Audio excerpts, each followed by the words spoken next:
Mente Abierta, trabajo colaborativo en comunicaciones.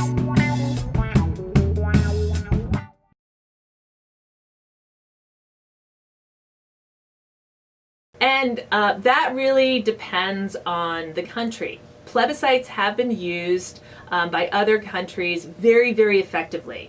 The best example is the Belfast Agreement in Northern Ireland. That was signed in the late 1990s between the Catholics and the Protestants. The Catholics were quite nervous about the Protestants, who were far more numerous, and whether in fact there was enough support amongst the population to prevent a resurgence of violence, and also to prevent splinter groups from restarting the war. And so both the Catholics and the Protestants made the very smart agreement that they were going to hold a public referendum, and they were going to put this to a vote. And what happened in Northern Ireland is you had very, very large turnout, and the vast majority of Catholics and Protestants supported the peace agreement. And so the result was that everybody suddenly knew how wildly popular the Belfast Agreement was, and it signaled not only to the fighting factions and not only to their supporters that everybody wanted peace, but most importantly, it signaled to splinter groups, fringe groups, groups within both the IRA and the Protestant side who were not particularly enthusiastic about the peace agreement. It signaled to these potential spoilers that even if they tried to restart the war, they would not have the local support to do so.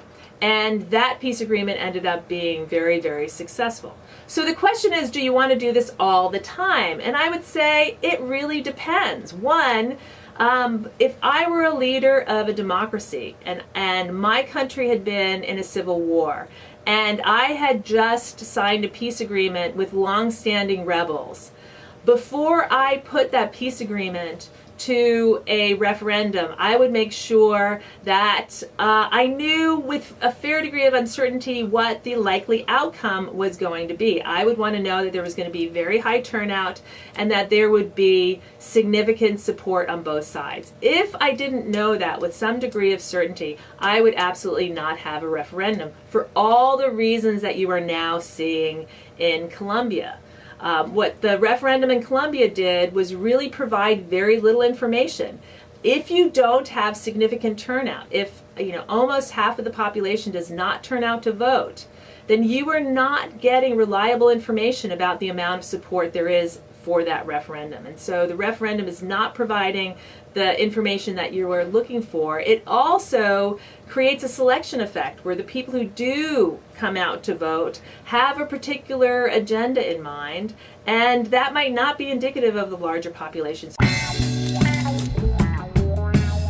Mente Abierta, trabajo colaborativo en comunicaciones.